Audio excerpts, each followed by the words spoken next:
a trade deal here for years, many years, through many different terms of different people, and you got it done. So I want to congratulate you on that, and it's a great deal for both. It brings unity. We didn't need unity. All right, y'all. Now, this is a video I didn't think I was going to make for another year, maybe 2 years. By no way, shape, form, or fashion did I think that in 2025, in July of 2025, 6-7 months into the Trump administration, would I be making this video? And you may say, Brian, what is this video you making? Well, the lamestream media, the left-wing far extremists were forced, and I mean they had to give President Trump his props for the trade deals, for the tariffs, especially the EU trade deal that was just made. And here's why. You'll hear them touting just how great this deal was. And as you know, when it comes to negotiations, if one side got a really great deal, guess what that means happened to the other side? They got a not so great deal. What happened is this: the EU had been buying energy from Russia, okay? And during when Ukraine and Russia got going, because they were getting it from the United States too, but Biden them cut energy. So when Biden cut energy, the EU have been copying their stuff from Russia. Well, the Ukraine war kicks off. So guess what? They're no longer buying from Russia, because you don't want to give Russia the money to strengthen their military, strengthen their economy when they're going to war with a country that is an ally of yours. And as you know, Ukraine is not a member of NATO, which is the only reason why the United States, the EU, and other NATO members were not forced to engage with Putin militarily, because the NATO rule is this: any country in NATO that gets attacked, they all fight. So this is why you see Biden was pushing for Ukraine to become a member of NATO, because the Democrats wanted World War III. There was a bloodlust, because these folks love it. The military industrial complex. This is who sponsors these folks. This is who supports these people. They're warmongers. Hillary Clinton is on video laughing and cheering at people being slaughtered and murdered. It's what they love. You got the whole Benghazi thing with the 33,000 emails. And we got American service members who were unalived, who's lost their lives over there during that whole situation. You got the Syria, Benghazi, and all that crap, all that stuff going on. And so now let's fast forward it back to the EU. So during this negotiation, President Trump realized that America is in a position of strength. As a matter of fact, these last 6-7 months have been a whirlwind, and he has made every global leader pay attention to not just the rebound and the repositioning of the United States, but in the aggressive manner that it's happening. Between the tariffs, the renegotiation of the deals, the rebalancing of our economy in an effort to reduce the deficit and put America on the right path, where for the next 40, 50, 100 years, we don't have to worry about being at risk like we just were under the Biden administration, and what we learned came out of the Obama administration. Now, President Trump was the thorn in the side of the Democrats and in the whole global agenda in 2016. He was a Trojan horse. He was not expected to win. And you can go back and look at the media clips, look at how they all reacted. Hillary Clinton wasn't even campaigning in certain states. She knew she had it locked up. But President Trump crept up. And on election night, it happened. And it all happened because the lamestream media did then the same thing that they've been doing now. They severely underestimate the support of President Trump. So whenever they give props, you know, not only it doesn't have to be good, but it's probably far greater than what they're even giving credit for. Now, this EU deal is massive, because the position that it put the United States in and the position that it put the EU in, we clearly have established who's the superpower and who's not. And they were forced to accept the deal. So I'm not going to talk too much. Let's get into these clips. And I want you to pay attention to just how much props they give President Trump and how they are forced to give it up, because we've never heard anything like what you're about to hear right now. And we don't know when is the next time they're going to do that. As a matter of fact, it's not just one network. It wasn't just one network and one show. It was multiple shows and different networks of the lamestream media having to give President Trump his just due. So let's check this out. Isabel, the bottom line is this is the biggest trade deal in President Trump's effort to effectively reshape the global trading order. That has been one of his central priorities since taking office in January. He's been issuing many threats of tariffs, but they clearly have been working in terms of bringing other countries, allies, and adversaries alike, in some cases, to the negotiating table. And the latest example was today here in Scotland, when the leader of the European Commission, who of course is negotiating for the European Union, she agreed to a 15% across the board tariff. Now that is significantly higher than the 10% tariffs in existence now, but but it's much lower than the 30% threat that was coming on Friday and the 50% threat that was made in May. So clearly there has been an instance where the president has been using his threats of higher tariffs as a negotiating tactic, and in this case, it certainly worked. Right on, President Trump. Now, as you heard him say, we have a 15% tariff on the EU, and guess what their tariff is on us? 1%. They've also committed to buying $750 billion worth of energy and another $600 billion in additional investments.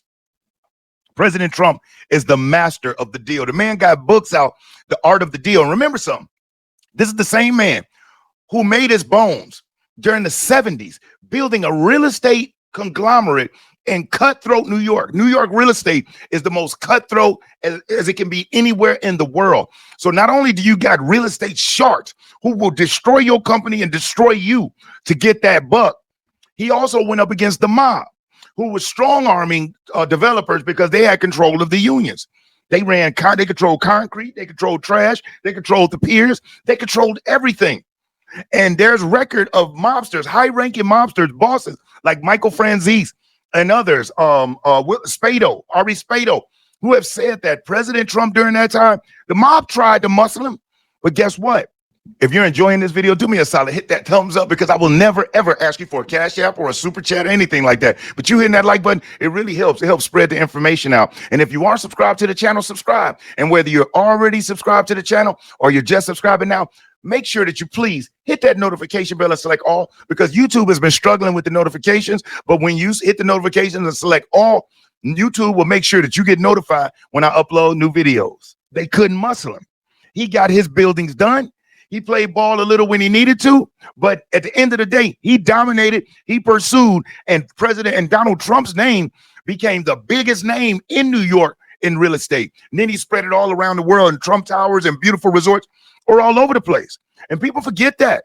And so when he's going up against these global leaders, you talk about negotiating deals, especially when they're used to dealing with horrible negotiators from the United States, because as we know, Democrats care more about posturing and talking proper than they do about getting great deals that benefit America.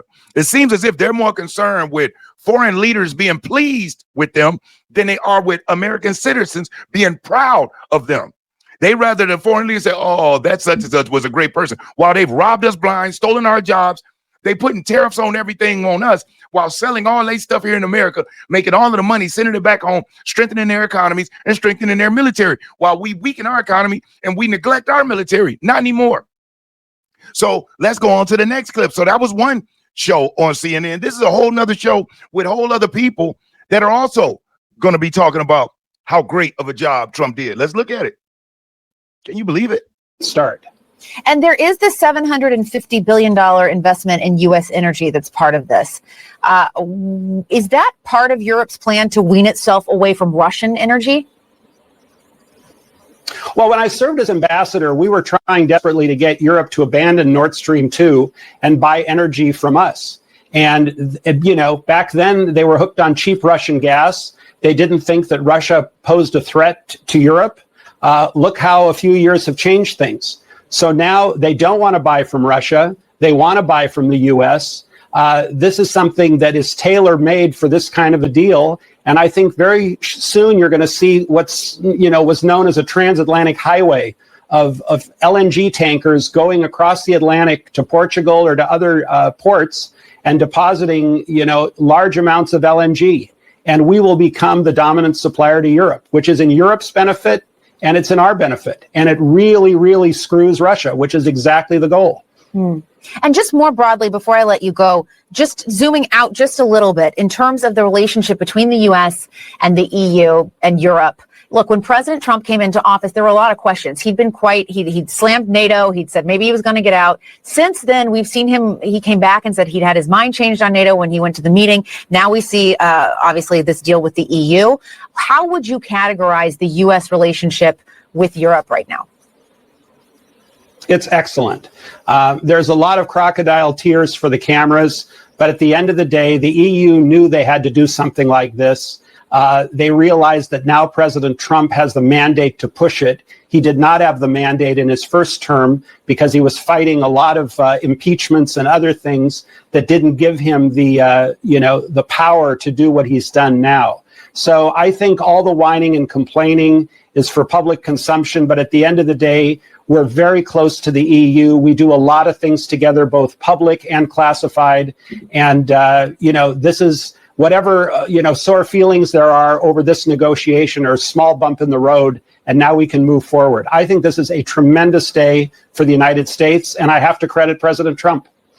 Also, lastly, before I let you go, we look ahead to tomorrow. U.S. and Chinese officials set to meet in start.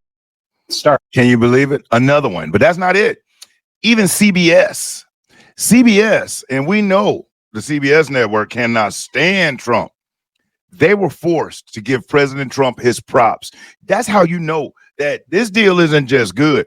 It's freaking awesome. More like one of the greatest trade deals ever made in U.S. history, because the fact that the lamestream media is even publicly acknowledging this man. We know that their bosses don't like this. We know people like Sunny Hilson of The View is somewhere like pulling her weave and her wig all crazy, but it's happening. Check this out. A major victory for President Trump that averts a painful trade war between the United States and the European Union. The two trading partners exchange $2 trillion in goods every year. CBS's Weijia Jiang is in Edinburgh, Scotland, traveling with the president. Weijia. Good evening, Jerika. Heading into trade talks, President Trump set expectations for getting a deal done with the European Union, putting the chances at 50-50. And then after a meeting that lasted just over 1 hour, Trump announced they had reached an agreement. We have good news. We've reached a deal. President Trump announced the news from his luxury golf resort in Turnberry, where he hosted the president of the European Commission, Ursula von der Leyen. I think this deal will bring us very close together, actually. It's a partnership in a sense. It's a huge deal. It will bring stability. It will bring predictability. That's very important for our businesses on both sides of the Atlantic. The two leaders said the tariff rate for imports from the EU's 27 member countries would be 15%, down from 30% that was set to kick in on Friday. The EU has agreed to purchase U.S. military equipment, $750 billion of U.S. energy, and invest an additional $600 billion in other sectors. And there's good news for U.S. companies that sell to EU nations. They're agreeing to open up their countries to trade at zero tariff. So that's a very big factor. Wow. Wow. So we got CBS, but guess what? We're not done there, because a whole nother show, but this time we're going to hear from the EU's end, because, again, the United States, we are like, yeah, we did it. But where there's one side that's extremely happy, there's another side that's not. So let's listen to what some of the concerns are for the EU and why they're a little bent out of shape. But at the same time, let's listen to President Trump get some more props acknowledged as being right. And all of these economists and all these so-called experts were wrong. Do you know that even Bill Maher has came out and said, he was totally wrong. He listened to everything the Democrats told him, that it would be a recession and this was happening and all this stuff. And guess what? I mean, it's amazing how much stuff the Democrat Party and the media can put out that people actually believe. And you got some people that are mentally radicalized by these people. And I'm not joking. I mean, they're ready to go jump off buildings and harm themselves and be thrown in prison. And they're just people that believe in something. I blame the politicians and the media. I saw a video of a lady that was in her 80s that was terrified because the media told her that Trump was going to take her Social Security and might deport her. And she was an 84-year-old white woman. And she was terrified. So when they're giving up these props, I love it. And you should too. And I'm sure you do, because you're still watching this right now. As a matter of fact, in the comment section, what do you think about the fact that from what you've seen already, the props they've given Trump? What do you think about that? Could the tide be turning where he's actually winning everybody over by at the end of his term? All of that negative BS from the lamestream media will be a thing of the past, and we could just go back to the media just reporting the news and letting the viewer decide whether they like it or not, rather than them interjecting and trying to push and propagandize who they want the people to like. And remember this too. Do you know who signed it and made it legal for the networks to lie and misrepresent? It was President Obama. He signed an amendment that made it to where you could actually tell lies and use propaganda that you would use in foreign countries. You can use it domestically, because prior to 2016, it was illegal to use propaganda on the televisions and outright lie and put that to the people. It was illegal. Now it's not. Now, ironically, that was heading into President Trump's first term. You think that was by mistake? Especially on the heels of Obamagate, Russiagate, whatever you want to call it. These folks are treasonous POSs, and they all need to be banished. Let's check this clip out, though. Is this a fantastic deal then struck by Donald Trump and just terrible negotiation on the part of the EU? I mean, how do you... I think that's an accurate assessment. To me, this is a humiliating capitulation on behalf of the EU, and it really calls into question this amazing negotiating strength, this leverage that the EU is supposed to exert as a superpower on world affairs. It really makes you wonder, what is it actually doing for its member states if the UK can on its own get a better deal than this giant economy? So I think it's a real failure on the part of the European Commission in negotiating here. And obviously it's better than not having any deal at all at 30% or something. But this is really a wasted opportunity, I think, for the EU, and absolutely a victory on behalf of the Trump administration. And let's have a listen to how Donald Trump feels about the deal.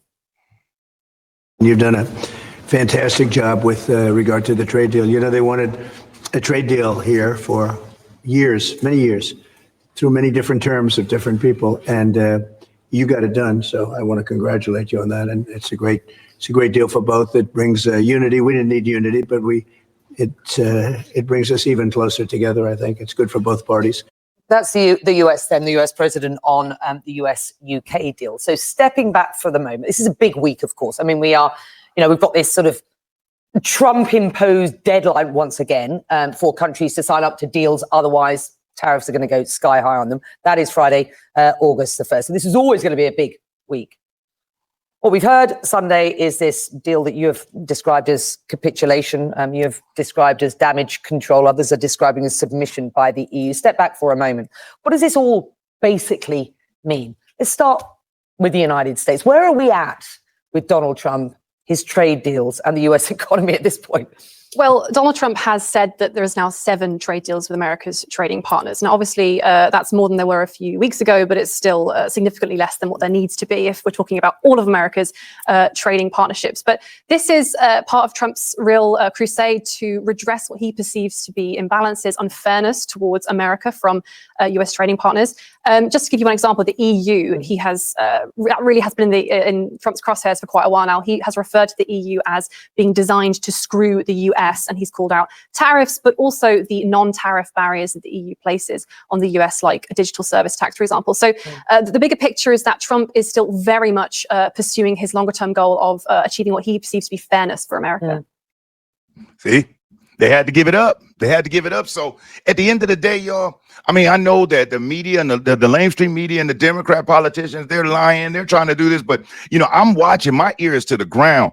I'm listening to the people who are becoming more aware. One, on top of the many great things that President Trump has done, one great thing that this election cycle did with Joe Biden and getting kicked out and Trump coming back and Kamala Harris, it made people who had never paid attention to politics get engaged. It has people who never gave a dang about policy focused on policies. And I believe that from here on out, every election, whether it be for mayor, city council, I believe there's a shift now. People are paying attention. Your party affiliation matters. And even more than that, what your policies are matter. People are now realizing you don't have to stick with one party. You can vote your best interests. You can absolutely do that. And so the Democrat Party is losing all of those that have been telling for years. And I'm somebody that used to be a Democrat. Up until 2004, in the second George Bush era, I started learning. My eyes became open. And, and I did vote for Obama in 2008 because I really thought, man, maybe this is really the change. At that time, I wasn't politically intelligent. I was just making the transition from Democrat to Republican, but then they threw Obama in there. And I'm thinking like, oh my God, America's really, and he was speaking that good talk. And I said, but by the end of his first term, I was a concrete Republican. He did not get my vote the second term. And from that point on, man, I begin to peel back layers, peel back layers, peel back layers, and those demon rats will not get my vote again. I mean, something drastic would have to change between the Republicans and the Democrats ideologically for me to even consider that being a possibility. But as of right now, today, on July the 29th, 2025, I'm a proud Republican. I'm a proud MAGA Republican and a proud American who just so happens to be black. And I'm thankful that I'm here sharing it with you. So if you've stuck with me this far, I want to know what you think about hearing the media on several different shows, several different networks, praise President Trump and actually acknowledge publicly his great deals. Do you know what this is going to do for the Democrats' talking points when they keep trying to tell everybody, oh, Trump's destroying the economy, Trump don't know what he's doing? This is going to make people that watch those channels going to say, oh my God, you know, the one network that will never probably do it is MSDNC. I wouldn't care if he cured cancer. They'll get on and say, yeah, but what type of cancer was it? Oh, that ain't nothing. Yeah, we know some people that could have did it. Probably got Putin to help them. It's just crazy. But if you stuck in there with me this far, I really do appreciate it. And if you haven't already, hit that like button. If you aren't subscribed to the channel, subscribe. And most importantly, thank you so much for watching the videos. I really do appreciate your support. And just so you know, there's my platform is almost done being built where you can go and check out full complete podcasts, not the censored one like we have on YouTube. I'm talking about the ones where we get real down and dirty into what's going on. We can use the language and actually talk about things in depth without fear of being struck and kicked off the platform. So be on the lookout because I'll be reminding you, let you know when it comes. But other than that, you know, I want you to stay safe and you be great. I'm Brian Maxwell saying I look forward to seeing you at the top. Over and out, y'all.